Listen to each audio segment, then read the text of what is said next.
Okay, boys, you're going to be flying in some dangerous maneuvers. So I hope you've studied well. And more importantly, that your frames can handle it. Hello, everybody. Sparkster1701 here. We're taking a look at another combiner component. We've got the last of the Aerialbots to show off today. We have Skydive. And of course, we are featuring two versions of Skydive. We have the 1986 Generation 1 Original and the 2025 Age of the Primes figure. Skydive, of course, is a popular name over at Hasbro, as it was also used for a character in their G.I. Joe toy line. Skydive functions as the air warfare strategist for the Aerialbots, as he is a self-proclaimed master of aerial combat tactics. Once he has seen a maneuver performed, Skydive can remember it, and within the limits of his own designs, is able to copy it. So that makes him essentially the most skilled flyer on the team. Now, of course, like we normally do, we're going to move the modern one aside and we'll look at him later. We'll take a look right now at the Generation 1 Original. And as you saw there, he did slink down a bit. This one is a relatively played with figure. Although this is not the original one that my brother had. The original one, his original one, the nose cone somehow disappeared on the toy, so he bought a replacement one a little while back. As you can see, it's pretty similar to all the other Aerialbots, smaller Aerialbots that had the same type of construction and articulation.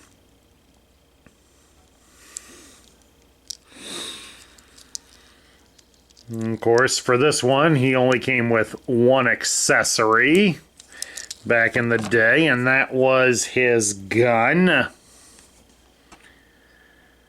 His gun is listed apparently as a Nega gun. It breaks molecular bonds on its targets. So, rather intense little gun. That would be a very painful way to die, I would imagine. And then, of course, for articulation on original Skydive, it involves rotating his arms at the shoulders. So, yeah, back in 1986, that was enough to excite us. We didn't need him to do fancy moves or positions or anything. We just needed them to be able to aim their guns. So we'll go ahead and we'll transform Skydive. We'll start by folding it. We start by folding his arms in. Then we'll squeeze his body down together onto his legs. Fold down the wings. Bring in the tail section. And fold down the cockpit. As well as bring down the landing gear so that he'll sit well on the table. Man, his joints are very loose. They keep popping out on me here. And at any rate, this is Skydive's alternate form. He is an F-16 fighter jet. And as one of my favorite G.I. Joe reviewers put it, Hooded Cobra Commander 788, he had said you never could go wrong with an F-16 as a toy. But of course he was talking about the G.I. Joe Ghost Striker X-16. And it also was shaped like an F-16 fighter, so I think he was onto something there. Because Skydive here does look pretty good in his jet form. The lightning bolts as his deco is a nice touch. And he does swoosh pretty okay. I think he's signaling for a right turn there. Those shoulder joints are very loose on this toy. Alright, before we move on to the modern one, we'll take a look at how the original was marketed. Here is his card. And we got one that's in relatively good shape here. Right in here would be where the robot was in his airplane mode, and then off to the corner here, that's where the gun would be. And as you can see, this particular one was sold for about $4 at a Toys R Us. You turn it around here to the back side, we got our robot points. You can see the difference in combiner components from years. Last week you saw Scavenger, he was worth 1 point. We go to the next year, 86, and Skydive's only worth half a point. But then you get all the things to show what you need to make Superion. And then we got smaller cells to show off the robot and all that he came with. They demonstrate the landing gear and then go through the transformation. Add the stickers. Save your robot points. Figure out where the rub sign is and how to read the decoder below. Of course, this Skydive, somebody took off the rub sign because it was there on his tail. And we get down here to the actual file. It's all done up in red to show he is an Autobot. It says Aerialbot above him, and the picture is, of course, the same as the one on the front of the card. It gives his name as Skydive. His function is Air Warfare Strategist. And there is a quote, presumably by him, that says, "Only by studying the past can we win the present." Something that many of the young people need to understand. We want you to study our past mistakes so that you can hopefully learn to be better people from our mistakes. Yes, we've all done things wrong, but are you really doing things right with the way you're acting? Would rather read about jet fighters than be one. Fascinated by the science of aerial warfare. Can, within the limits of his design, duplicate the flying motions of anything he sees. Maybe most skilled flyer of all Transformers. Flies at Mach 2.6, range 1,400 miles. Carries laser-guided missiles, uses Negagun that crumbles objects by breaking molecular bonds. Prone to mid-air stalls. That kind of goes with the limits of his design.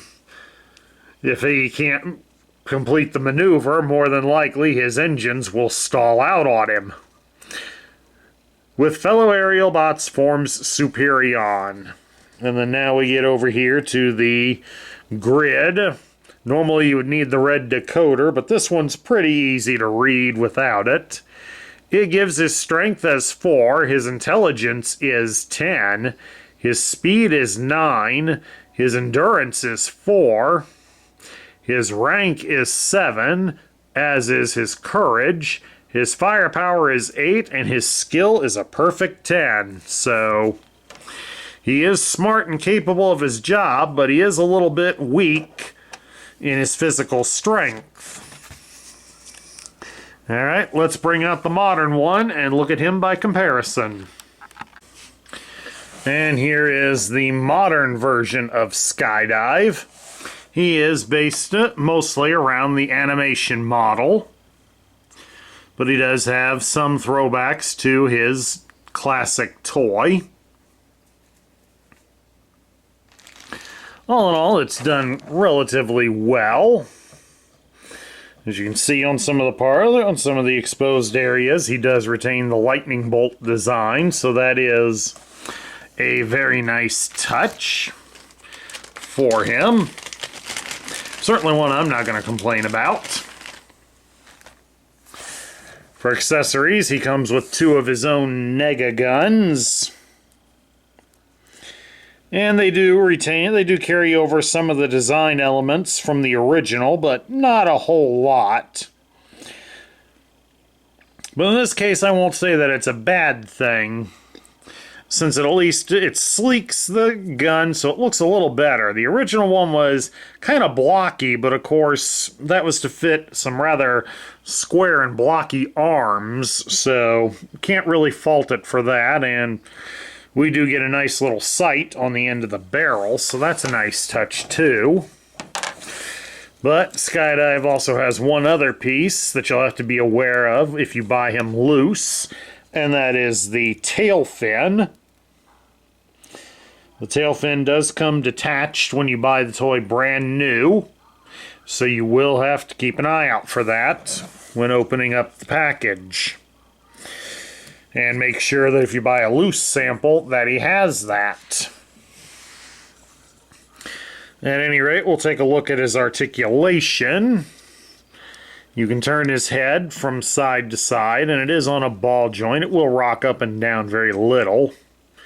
You can raise his arms out about so far, and you can rotate them at the shoulder all the way around, but you will have to move the arm out a bit so it doesn't hit the kibble on his back.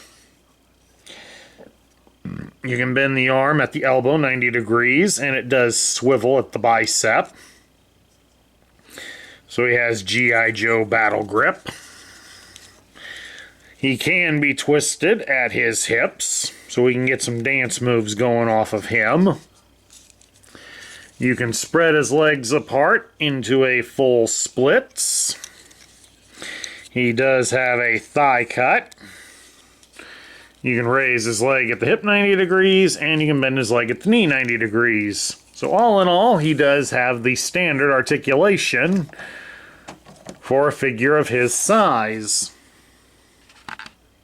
Alright, let's transform Skydive, and he'll likely do very similar to Air Raid, since Skydive also functions as a leg on Superion.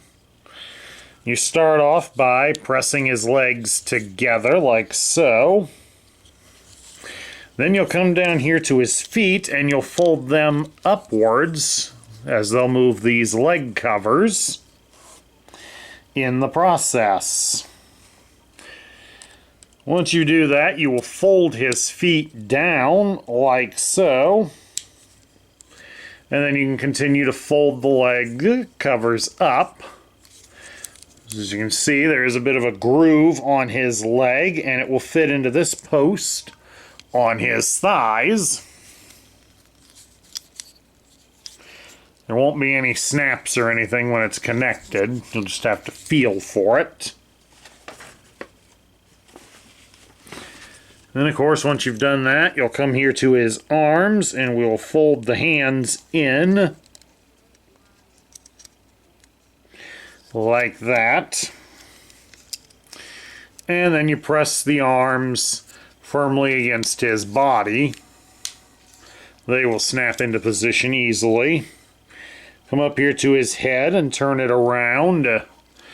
And of course, if you want him for a smooth landing, you should have a landing gear that folds down. It folds from the opposite way, it looks like.